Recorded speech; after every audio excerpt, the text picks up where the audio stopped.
universelle directe, autrement dit, et que cela soit bien entendu, que l'élection du président de la République au suffrage universel indirect, c'est-à-dire par le collège électoral exclusivement composé des membres du Parlement, est purement et simplement rejetée.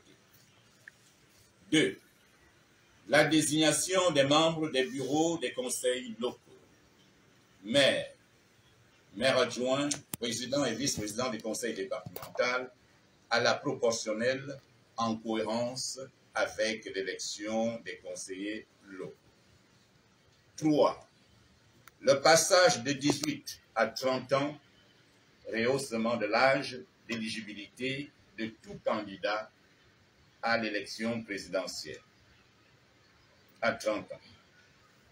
4. La réduction de la caution du candidat à l'élection présidentielle, passant ainsi de 20 millions à 10 millions de francs CFA. La réduction de la caution du candidat aux législatives, passant de 500 000 francs CFA à 350 000 francs CFA. 6. La réduction de la caution du candidat à l'élection locale, passant de 350 000 à 250 000 francs CFA. 7. La nomination des sénateurs à parité, majorité, opposition par le président de la République. Les seuls 15 sénateurs nommés par le président de la République.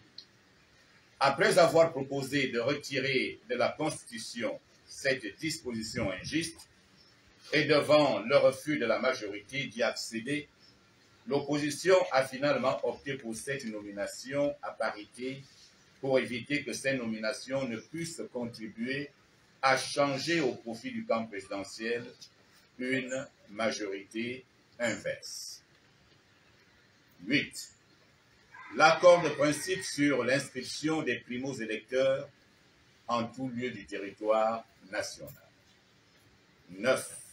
Enfin, toutes les questions ayant fait l'objet d'un intérêt partagé et qui nécessitent d'être approfondies ont été versées et seront traitées dans le cadre des travaux du comité de suivi paritaire mis en place par la concertation. Nous tenons donc à votre disposition pour décliner le contenu exact de ces différentes questions qui figurent au rapport général de nos travaux. Je vous remercie. Faites à Libreville le 28 février 2023. Bien. Voici planté le décor. Nous sommes tous pour lire tous les 40 à votre disposition. Je pense que la parole ne devrait pas traîner, elle doit passer de votre camp au nôtre, de notre camp au vôtre, pour que l'information soit le plus largement relayée à ceux qui attendent ce compte rendu. C'est toujours difficile de dire ils sont revenus. C'est plus facile de dire ils sont partis. Et nous sommes revenus. Et comme tel, nous sommes là pour donner toute l'information à vos auditeurs, à vous-même. Et je crois que le débat est lancé. Oui. Bonjour à tous. Je suis Nordine Yann de la rédaction de Charisma Télévision. Alors j'ai une question. Le peuple gabonais s'attendait à ce que l'opposition aille proposer la question de la limitation des mandats. Qu'en est-il de ce souhait de la population gabonaise? Parce qu'après, bon, aller à une concertation, revenir avec des résolutions qui, selon le peuple, n'arrangent pas forcément, parce qu'après, on va se retrouver avec le même banc politique au pouvoir pendant des années et des années. Est-ce que cette question a été débattue là-bas? Si oui, qu'est-ce qui n'a pas marché? Sinon, pourquoi?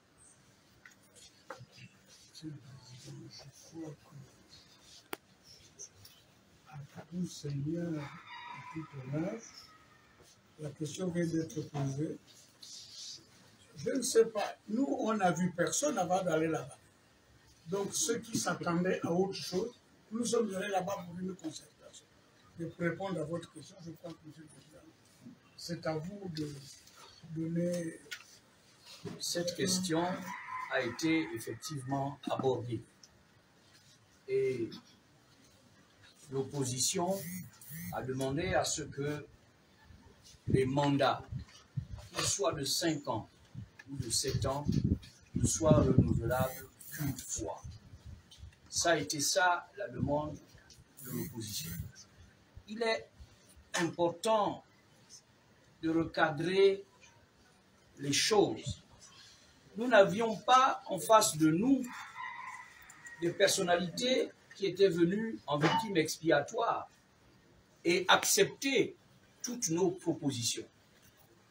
Dans une concertation, dans une négociation, il y a des points sur lesquels ceux d'en face ne voulaient pas forcément céder. Et d'ailleurs, n'ayant pas pu faire le consensus sur cette question, nous sommes passés à un autre point inscrit à l'ordre du jour sur le plan chronologique. Il faut savoir que nous avions en face les tenants du pouvoir qui avaient leurs objectifs. C'est de conserver le pouvoir. Et de notre côté, nos objectifs étaient bien sûr d'essayer d'aller vers l'acquisition de ce même pouvoir. Notre proposition a été de limiter les mandats. Mais malheureusement, ils n'ont pas accédé à cette demande pour des raisons que nous imaginons. Mais il est important que le président Moulomba puisse faire une mise au point sur cette question. Président, vous avez la parole. Oui, merci, Monsieur le Président. En fait, pour ajouter deux choses. D'abord, comme vous l'avez dit, nous étions en face du pouvoir et en négociation. En négociation, le principe est que vous ne pouvez pas venir avec 10 points et gagner tous les 10 points. En négociation, c'est impossible. Et donc, nous nous sommes retrouvés face à eux et il a fallu mettre en exergue des relations de préférence ou d'indifférence des points. Ça veut dire quoi? Ça veut dire que nous avions à un moment donné le choix entre, par exemple, accepter que le président de la République soit élu au suffrage universel indirect, entre accepter ça et accepter de céder l'élection à un tour. Et tout le monde comprend qu'il valait mieux pour nous céder l'élection à un tour face à cette élection au suffrage universel indirect.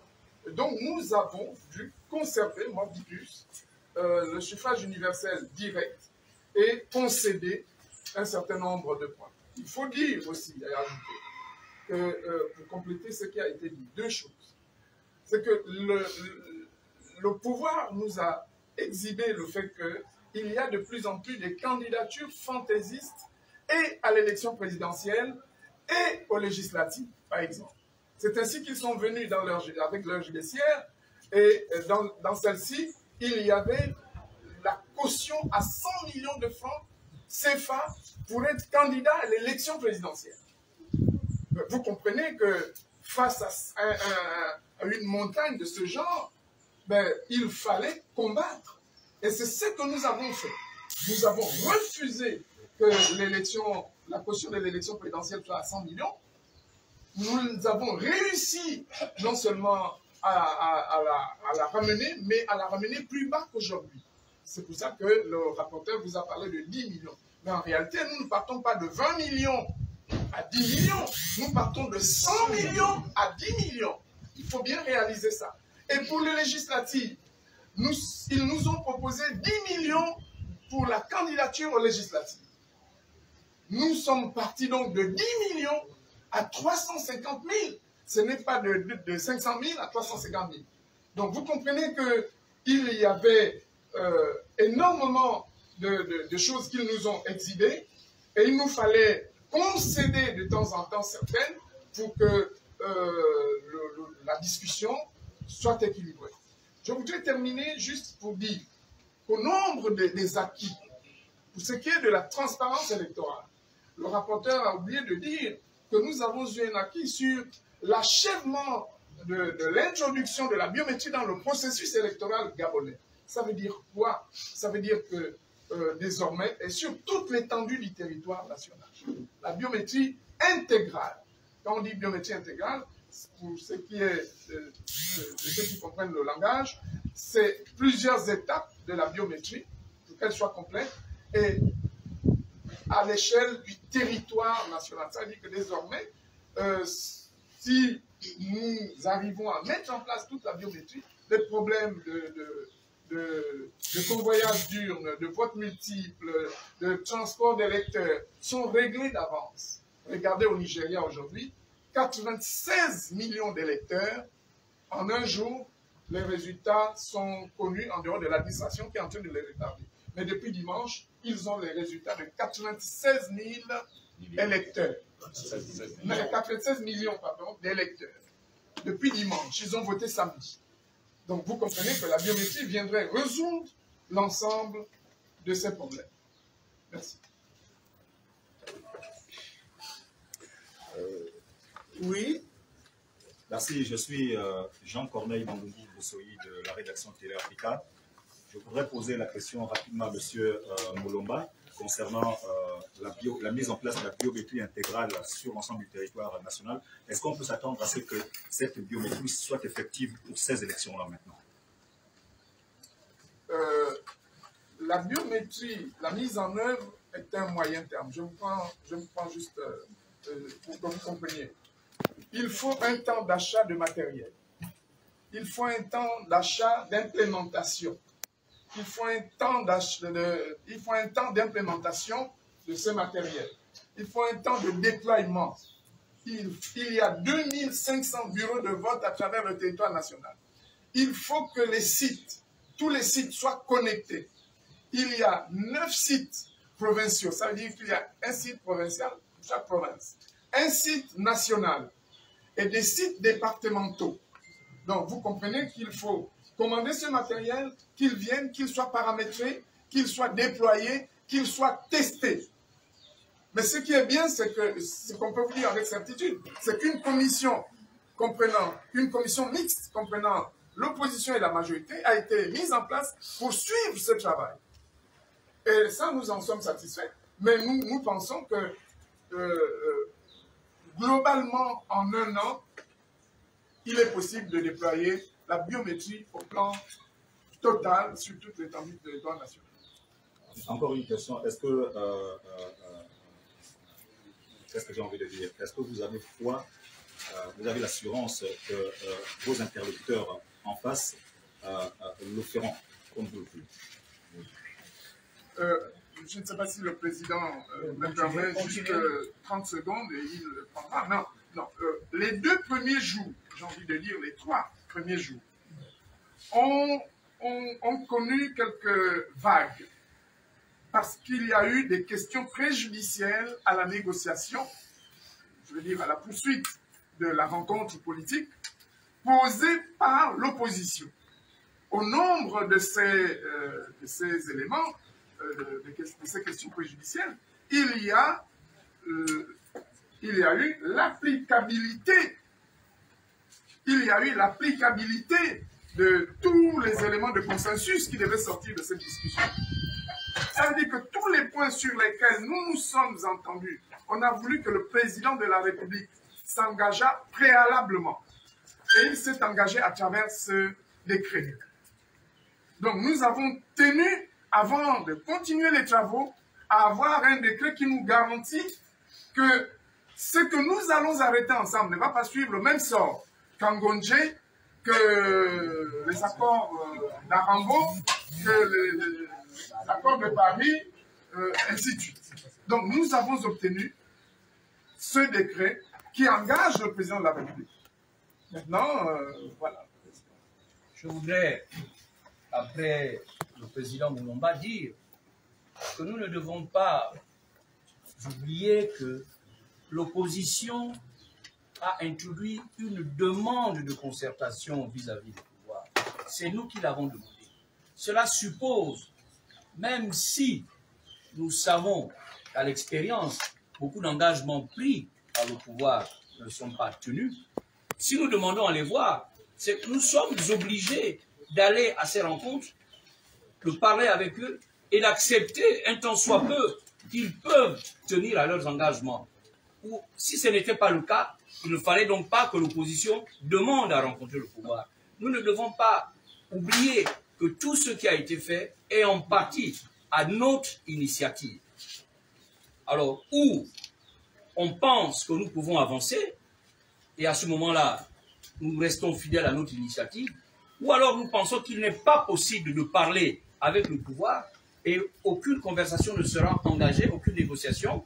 À ce moment, c'est le langage de la rue, c'est le langage de la force. Donc il y a un choix à faire, où on parle avec le pouvoir, et si on parle avec le pouvoir, il faut s'attendre à ce que la pomme soit coupée en deux. Et puis si on n'est pas d'accord, et ça se voit ailleurs, mais c'est la confrontation, maintenant c'est à nous de prendre nos responsabilités.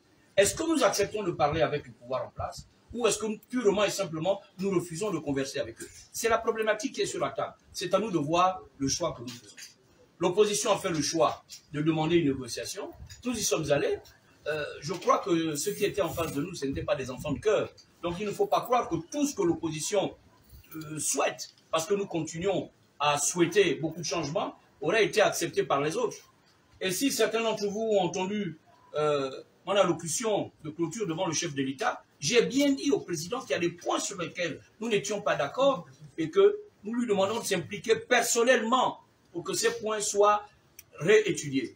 Il faut également préciser qu'il y a une commission de suivi, un comité de suivi qui est mis en place, qui doit continuer ces négociations pour voir qu'est-ce que nous pouvons mettre en œuvre par rapport aux travaux qui ont été faits. Merci. Monsieur le Président, je suis Sidney Ivembi de Gabo Actu. Je voulais revenir un peu, Sidney Ivembi de Gabo Actu.com. Oui. Je voulais revenir un peu sur le retour d'élection à un tour. Vous poser une question, est-ce que vous pensez que ce n'est pas une régression démocratique? Par ailleurs, par rapport aux négociations, par rapport à cette concertation politique, ne pensez pas vous que c'était une sorte de dialogue de dupes, parce que vous avez plus concédé que vous avez engrangé?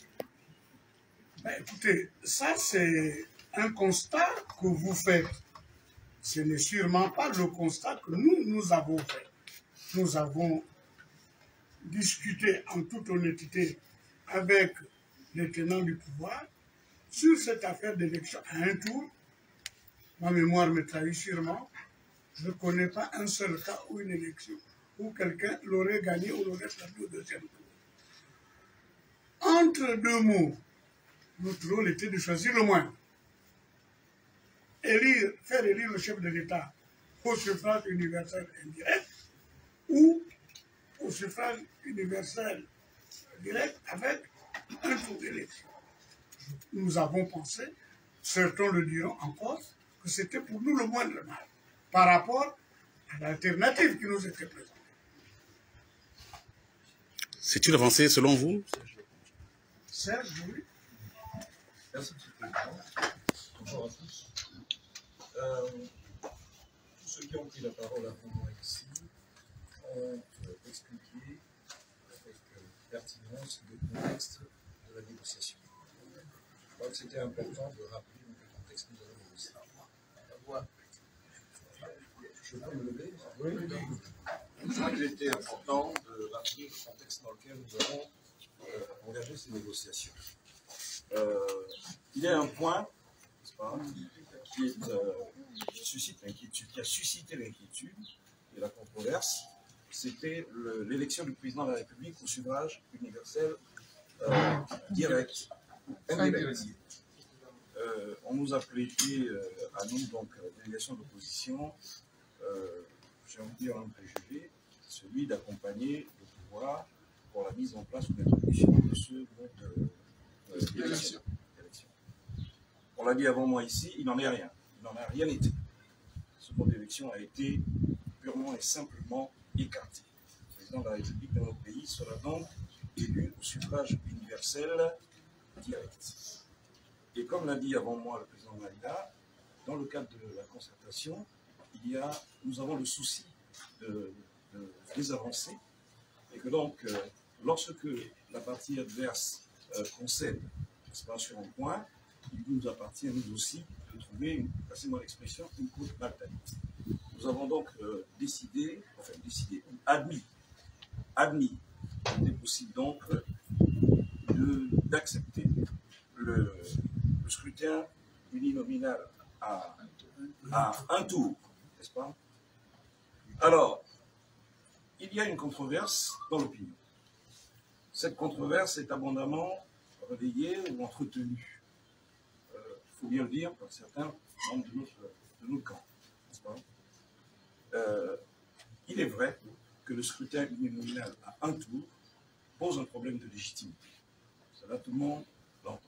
Parce que notre pays peut être conduit à élire un président de la République dont la base d'approbation est particulièrement étroite, en dessous de 50%. Ça, c'est une vérité. Donc, il y a un problème de légitimité. Il y a aussi que ce mode de scrutin est perçu comme un stratagème, empêcher l'opposition à réaliser l'objectif de l'alternance aussi. Donc on peut entendre, on peut comprendre les mois de certains de nos compatriotes sur cette question. Mais en réalité, il faut raison garder. Il faut raison garder parce que lorsque l'on rentre dans le détail de cette question, on s'aperçoit que nous n'avons pas à concéder finalement grand-chose. Le président Maïla l'a dit tout à l'heure, il n'y a jamais eu dans notre histoire politique l'organisation d'un deuxième tour. Dans un passé récent, avant le père Mbadessol, puis à sa suite, M. Pierre Mamboulou, et encore plus récemment, M. Jean Ping, ont fait la démonstration que l'opposition gabonaise, que des candidats, des personnalités issues de l'opposition gabonaise pouvaient remporter l'élection présidentielle, et ce, au premier tour. Ça a été le cas pour toutes les personnes que je viens de citer. Et très largement dans le cas de M. Jean Ping. Donc, non seulement l'avait gagné au premier tour, mais elle a gagné avec un score qui s'apparente à un plébiscite. N'est-ce pas? Donc, la question du scrutin uninominal à un tour mérite d'être examinée, mais mérite d'être examinée avec beaucoup de sérénité. N'est-ce pas? L'on observe aussi, ceux qui s'intéressent aux questions électorales, comme l'a fait rappeler quelqu'un hier, que, au fond, le PDG ne parvient pas à réaliser un score de 50% d'élection. Le pourcentage des suffrages qui se déterminent en sa faveur est plafonné à 35% en général. Le score de l'opposition, les scores de l'opposition, à l'exception de celui de M. Jean Ping, n'est-ce pas, sont ce qu'ils sont en raison de la forte abstention. Et l'abstention est nourrie par la tonicité des formations politiques, des candidatures qui se révèlent dans l'opposition. Les Gabonais ne veulent pas que l'opposition, n'est-ce pas, présente la multitude de candidats. Les Gabonais veulent un candidat unique pour l'opposition, que l'opposition s'organise et sécrète en son sein un candidat unique qui porterait ses couleurs. N'est-ce pas? Donc on voit bien que la question du scrutin uninominal à un tour est en apparence, pour reprendre votre expression, une révolution démocratique, mais il n'en est rien du tout. Il n'en est rien du tout. Les défis à relever sont de trois ordres. Le premier, c'est que l'opposition gabonaise fasse preuve de responsabilité, fasse preuve de courage, fasse preuve de patriotisme, fasse preuve de perspicacité pour s'organiser, pour développer une dynamique unitaire qui conduise à la désignation d'un seul candidat. C'est le défi à relever pour l'opposition. Le défi à relever pour les Gabonais, il faut le dire, c'est que nos compatriotes se mobilisent à l'occasion des élections présidentielles. N'est-ce pas? Ça commence par les inscriptions sur les listes électorales. Il faut que nos compatriotes, n'est-ce pas, réagissent comme ce fut le cas pour l'élection de M. Jean Ping. Et enfin, il y a que dans notre pays, il faut que les administrations, les institutions chargées d'administrer les élections fassent preuve de neutralité. Parce que le problème, ce n'est pas de remporter l'élection, le problème dans notre pays, c'est se faire déclarer vainqueur. N'est-ce pas? C'est un peu un jeu à qui perd, gagne, depuis près de 30 ans. Voilà, donc il est bon que vous puissiez rassurer l'opinion et porter notre voix pour dire que ce mode de scrutin uninominal à un tour, n'est-ce pas, n'est pas si, en guillemets, pour aller dans l'esprit de votre intervention, n'est pas si mortel que cela. Nous avons fait la preuve dans le passé que nous sommes capables de surmonter cette difficulté. Et je voudrais dire, avec la permission du président, qu'il y a des gens dans notre camp que moi j'appelle, prends sur moi, des déserteurs qui ont rédigé des mémorandums, qui ont fait la promotion de ces mémorandums, qui les ont transmis au pouvoir, qui ont demandé au président de la République, bien avant nous, bien plus fortement nous, l'organisation de cette concertation et qui, au dernier moment, n'ont pas pris part à ces travaux. Je voudrais vous demander si eux, en agissant de cette façon, ont servi la démocratie, ont servi les travaux de cette concertation qui était convoquée sur leur initiative pour la transparence électorale et pour des lendemains apaisés. Voyez-vous, je le dis bien et je le répète, ce sont des déserteurs, n'est-ce pas, qui ne servent pas la collectivité en agissant de cette manière. Je ne crois pas que ces attitudes-là aient été responsables. Et je vous passe les détails de ce qui a dû se passer bien avant l'organisation de cette concertation. Voilà, Monsieur le Président, ce que je pourrais dire sur ce point. Ma dernière question, Monsieur le Président, ma dernière question. Je veux m'adresser à Monsieur le Dr Davar-Kouré, qui était le capitaine, bien entendu, de l'opposition, bien entendu. Donc, au terme de cette concertation, est-ce que vous pensez qu'il y a eu des avancées? Alors, je ne sais pas si nous assistons à la même conférence de presse, mais le président Ngemezu s'est exprimé, le président Moulomba et après l'honorable Serge Maurice Mabiala ont bien répondu à la question que vous posez. Je m'adresse au capitaine. Maintenant, si vous vous adressez capitaine. À moi, c'est un honneur, mais nous sommes bien sûr convaincus qu'il y a eu des avancées. Mais je crois que nous devons toujours avoir les pieds sur terre. Nous sommes au Gabon. Le Parti démocratique gabonais qui est au pouvoir fait ce qu'il veut, quand il veut. Je répète, le PDG, parti au pouvoir, fait ce qu'il veut, quand il veut. Que l'opposition soit d'accord ou pas. Je vais vous prendre un exemple. Lorsqu'il s'est agi de la dépénalisation de l'homosexualité, l'opposition s'est mobilisée. Les parlementaires de l'opposition ont pris parti. Mais cette dépénalisation s'est faite. Toutes les lois iniques qui sont décidées par le pouvoir passent pour une raison mathématique. Nous sommes 143 députés. Et il n'y a que 10% de l'opposition. Toutes les lois, toutes les propositions de loi, les projets de loi qui sont présentés au Parlement passent toujours. Cela signifie que le pouvoir n'a même pas besoin de notre avis pour faire ce qu'il veut. L'objectif que nous poursuivons est de prendre le pouvoir. Mais lorsqu'il y a un objectif à atteindre, avec un obstacle au milieu, on peut détruire l'obstacle par la force, ou alors on peut passer sur le côté, ou tout simplement sauter l'obstacle et atteindre notre objectif. Nous ne devons donc pas nous tromper dans la trajectoire qui est la nôtre. L'opposition ne doit pas se détruire elle-même. L'opposition ne doit pas se fragiliser comme cela se fait à l'heure actuelle. Nous devons au contraire conjuguer nos talents pour atteindre notre objectif. On ne peut pas d'une part demander une concertation à Ali Bongo Ondimba, président de la République, et puis dire non, nous n'allons pas à la présidence de la République lui remettre les résultats de cette concertation. Mais pourquoi l'avons-nous donc demandé? Allez voir le président, lui remettre les conclusions de nos travaux, ne signifie pas que l'opposition gabonaise a changé de camp, comme certains veulent le faire croire.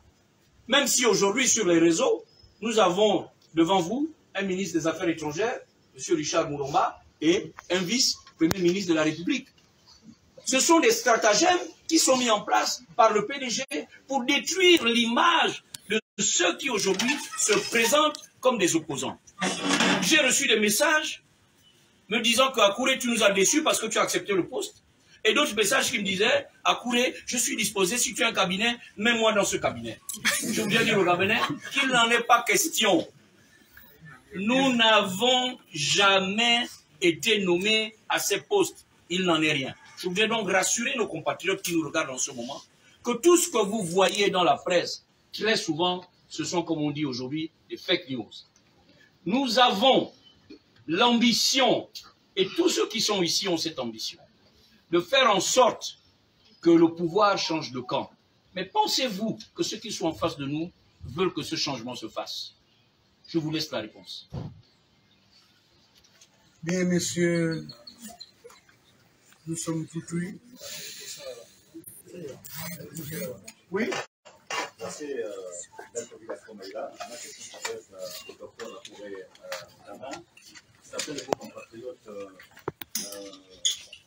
l'opinion d'ailleurs, estime, qui apprécie d'ailleurs beaucoup de temps politique, estime que vous avez fait beaucoup de concessions parce qu'il fallait régler un problème lié aux ennuis judiciaires du président et démocrate Guy Zoubana. Je reprends le voix. Vous voyez, je ne sais pas quoi répondre. Je ne vois pas comment on peut lier une affaire judiciaire à une concertation politique. Ce qui est vrai, c'est que l'opposition gabonaise, dans le cadre des mesures d'apaisement, a demandé que certains dossiers sensibles soient revus. Nous avons parlé de nos compatriotes qui aujourd'hui sont privés de liberté. Nous avons parlé de nos compatriotes qui ne peuvent pas rentrer au Gabon. Nous avons également évoqué le cas de nos compatriotes qui ont été agressés, qui ont subi dans leur famille des pertes humaines, mais également des pertes matérielles.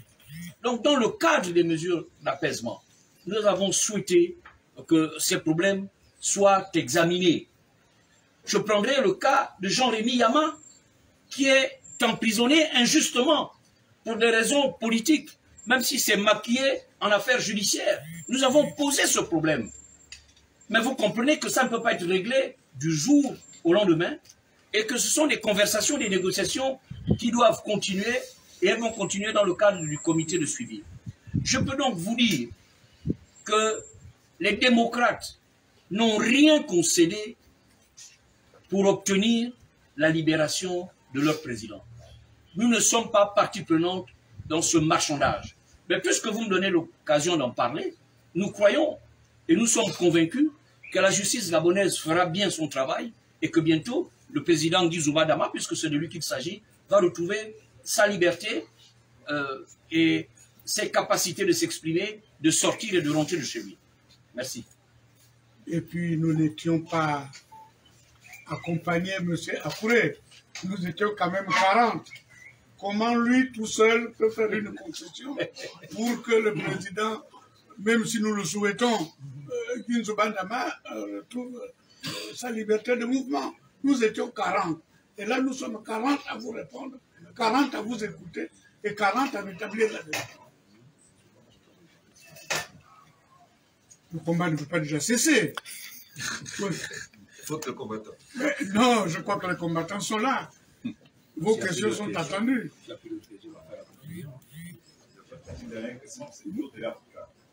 Oui, Télé-Africa. Là, il s'adresse à M. Gaston Maïla. il y avait 40 délégués pour l'opposition à Oui. cette concertation. Mais il se dit que certains partis politiques ont été marginalisés. Par exemple, la réunion des forces nouvelles, qui n'a pas pu accéder, qui n'a pas été prise en compte parmi les 40 délégués qui composaient l'opposition. Non, le problème tel que vous le posez va dans la composition de ceux qui ont pris part à la concertation. Bien sûr, l'opposition n'a pas pu donner une liste de 40 000. Bien sûr que plusieurs listes sont parvenues au niveau du ministère de l'Intérieur. C'est vrai que si on voulait être juste, tous les partis politiques auraient dû être là. Mais vous ne pouvez pas avoir 76 partis, vouloir 40 et que ça puisse se passer sans grincement dedans. Le cas que vous citez est peut-être unique en son genre. Mais il y a là, vous faites la différence, 76 moins 40, il y a 36 qui auraient voulu être là. Je ne pense pas que ce soit ici le moment de régler ce problème. Nous verrons avec le temps, avec l'évolution de Dieu, mais honnêtement, il n'appartenait pas aux 40 que nous étions, de décider du sort de ceux qui étaient avec nous. En face, il y a eu des listes, en face, il y a eu des choix. Et dans ces choix-là, le cas que vous évoquez n'a pas été pris en considération. Ce n'est ni de mon fait, ni du fait de M. Akouré, ni du fait de qui que ce soit parmi nous ici. Les lois sont mal faites. Avec les bons magistrats, elles deviennent supportables. Et nous sommes des bons magistrats.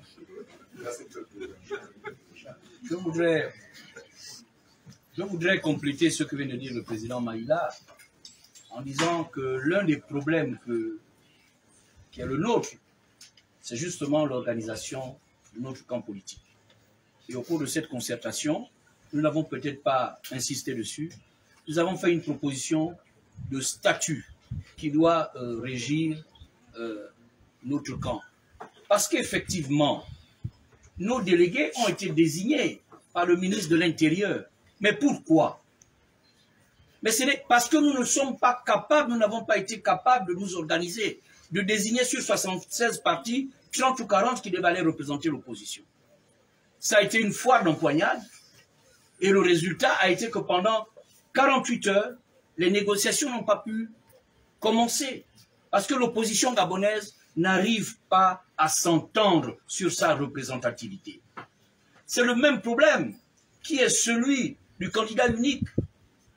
Nos égos sont tels que tout le monde est d'accord d'avoir une candidature unique si c'est lui qui est le candidat et tous les autres derrière lui. Mais quand on demande à celui qui veut être candidat d'être derrière quelqu'un d'autre, c'est le refus. Et je pense qu'aujourd'hui, l'opposition gabonaise est mise au pied du mur. Il faut savoir si nous voulons vraiment accéder au pouvoir. Et ceux qui nous commandent aujourd'hui savent, connaissent la difficulté de l'opposition gabonaise à se mettre en ordre de bataille. Je souhaite, et c'est un vœu qui ne doit pas rester pieux, que nous puissions enfin avoir la lucidité nécessaire pour que nous puissions nous organiser et savoir que dans une chambre qui est dans l'obscurité, il n'y a pas besoin de 10 personnes pour appuyer sur l'interrupteur pour obtenir la lumière. Une seule personne peut appuyer sur l'interrupteur et la chambre sera illuminée. Si vous êtes à 10 pour pouvoir mettre le doigt sur l'interrupteur, mais écoutez, vous n'arriverez pas à actionner l'interrupteur et la chambre restera dans le noir.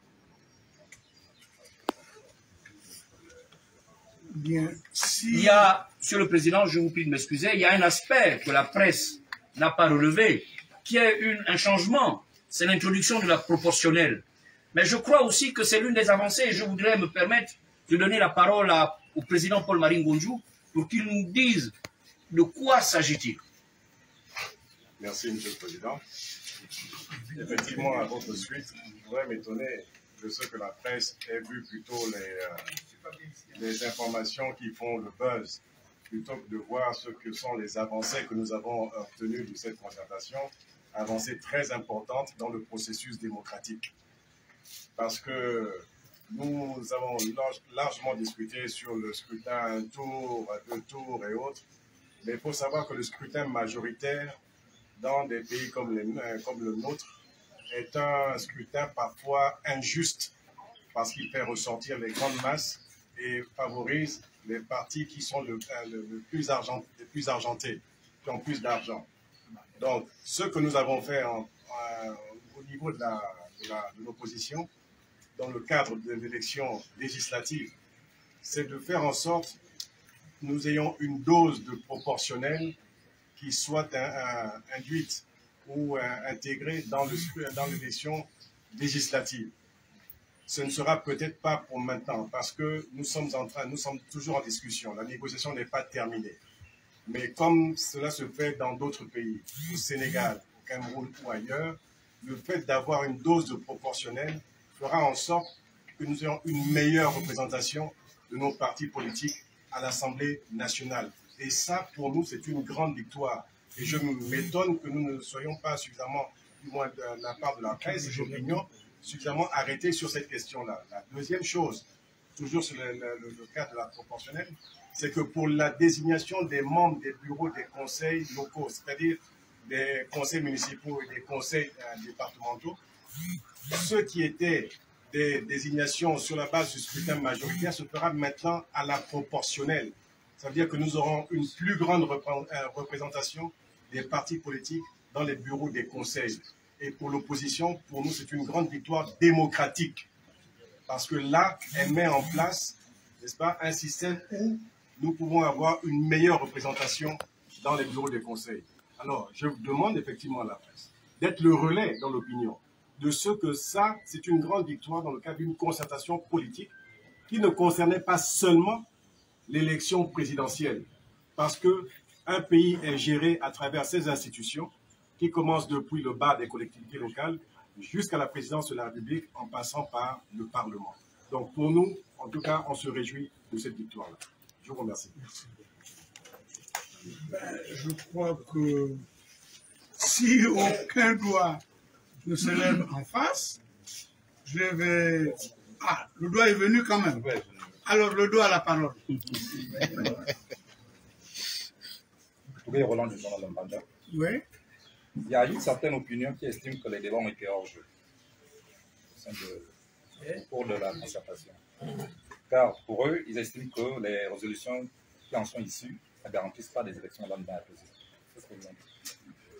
Mais le problème des lendemains apaisés, il faudrait que tout le monde se le dise bien. Pour nous, les élections, c'est avant, c'est pendant, c'est après. Quand nous sommes dans la rue, ce ne sont pas les électeurs qui ont mal fait leur travail, qui sont là pour contester. Je pense que nous avons passé notre temps à discuter pour demander au gouvernement qu'est-ce qu'il fait pour remplir son premier devoir. Le premier devoir d'un État, c'est quoi? C'est lorsqu'un citoyen, c'est de garantir la dignité des citoyens. C'est-à-dire que le citoyen, là où il est, là où il se trouve, qu'il ait un toit sur la tête, qu'il soit logé, qu'il soit enseigné, qu'il soit soigné, qu'il soit vêtu et transporté. Nos discussions dans leur grande trame consistaient à nous enquérir, nous, de ce qui se faisait en face et comment on le faisait. Donc, hors jeu, je ne sais pas, ce n'est pas de l'extérieur qu'on fixe le jeu. C'est quand même les acteurs qui fixent les règles du jeu. Donc, on ne peut pas avoir été hors jeu puisque nous avons demandé une concertation. On nous l'a accordé, nous étions là tous. Je pense que d'autres personnes devraient intervenir sur le sujet parce que le problème est mal vu. Quand on va parler de mariage, il ne faut pas amener quelqu'un qui n'est pas marié. Les gens qui vous posent ces questions-là, ont-ils fait de la politique quand? Parce que quand ça se passe là, c'est nous autres là, qui sommes face au homme de pouvoir. Mais attendez, moi je veux bien le jugement à la politique, là, nous étions hors jeu. Mais le jeu, c'est nous qui devons le fixer. C'est la majorité qui l'a fixé. Et ce qui a été fait.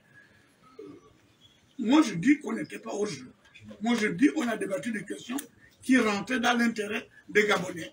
Moi, je me dis, lorsqu'on s'inquiète auprès du pouvoir, comment sommes-nous soignés? Comment sommes-nous enseignés? Comment sommes-nous? C'est cela le débat. C'est ça qui fait la colère à la l'élection. Moi, je veux bien. Même si tous les matins devaient changer le président de la République, on lui posera les mêmes questions. Donc, je voudrais que quelqu'un dans le groupe qui est le mien me complète là-dessus, mais très honnêtement, moi je vous réponds qu'on n'était pas au jeu. Parce que le jeu, c'est nous qui le fixions. Et nous avons débattu dans le cadre de ce jeu-là. S'il n'y a plus d'autres questions, je vais donc demander...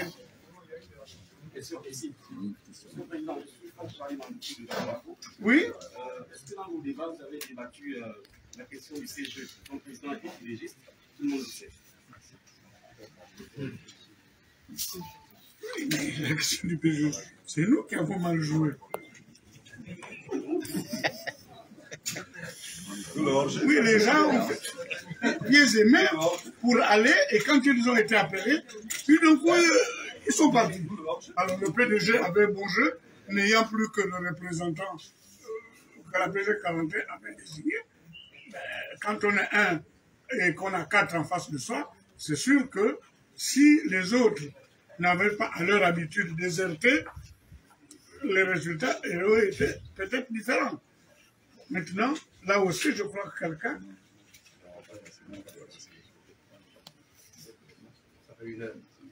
Monsieur le Président, oui, concernant la télévision en général, que pensez-vous de ceux-là qui sont toujours en train de solliciter et au moment où on leur tend la main, ils sont toujours là pour des années? Mais c'est ce qui s'est passé au CGE. Il y a des gens qui ont tout fait pour être là et quand ils ont été désignés, au moment de choisir le président et le bureau, ils ont dit nous, on ne veut plus. On ne peut pas vouloir un moment, ne plus vouloir un autre. C'est ça le problème, les contradictions de l'opposition. On va inviter notre président, qui était co-président de la délégation aux concertations là-bas, l'honorable Akouré Davin, de tirer la conclusion des échanges. On les aurait voulu plus fournis, mais ils ont été ce que nous sommes, vous et nous en même temps. Monsieur le Président. Merci, Monsieur le Président. Je voudrais remercier la presse qui nous a permis de nous exprimer ce matin, leur dire qu'ils font un travail difficile et que nous sommes souvent séduits lorsque nous connaissons les entraves qu'ils connaissent dans l'exercice de leurs fonctions et que malgré tout, ils arrivent à faire toujours du bon travail. Mesdames et messieurs, soyez-en remerciés et félicités. En effet, sans vous, nous sommes inaudibles. Sans vous, nous sommes invisibles. En un mot, sans vous, nous n'existons pas. Donc, merci de nous faire exister.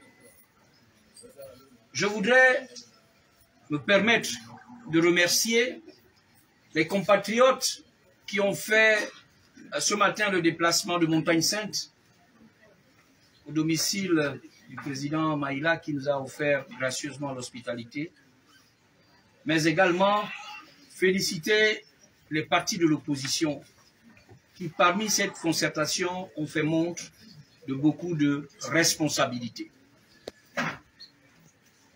Je crois qu'il ressort que nous avons obéi à un appel dont nous étions demandeurs, sans en être les organisateurs.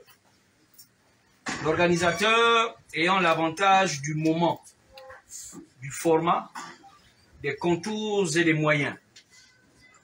Nous y avons toutefois souscrit. Nous devons accepter,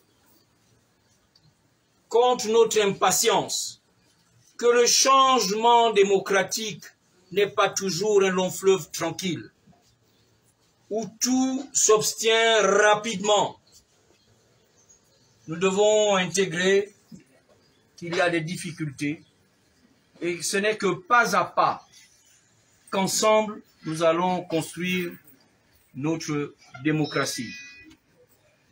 Il s'agit d'une construction permanente et de longue durée, où l'on peut avoir l'impression d'avancer et de reculer. nous avons des préoccupations. Mais ceux d'en face en ont également. Et nous ne pouvons pas espérer marquer des points sans que les autres n'en marquent. Cela n'est pas réaliste. Notre objectif affiché est de prendre le pouvoir parce que la population gabonaise a soif de changement. Notre objectif ensemble est de reprendre le pouvoir confisqué par le PDG. Il n'est donc pas juste de nous fragiliser nous-mêmes. Nous devons, au contraire, former cette chaîne d'union dans l'opposition qui doit nous amener à arriver au sommet de la montagne. Le combat qui a été amorcé va se continuer à l'Assemblée nationale parce que ces décisions devront être traduites en texte de loi. Et c'est là où tout se joue. Au moment où nous allons nous séparer, je voudrais m'adresser aux Gabonaises et aux Gabonais qui nous regardent et leur dire que malgré tout ce qui va se faire, malgré tout ce qui va se dire, l'opposition gabonaise devant vous ici s'engage à tout faire pour que demain soit différent d'aujourd'hui. Je vous remercie.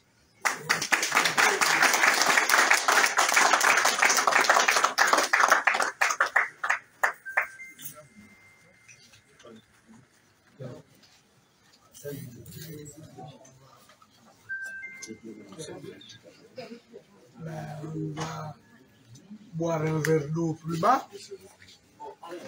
C'est ça l'avantage d'être à la maison. Nous allons descendre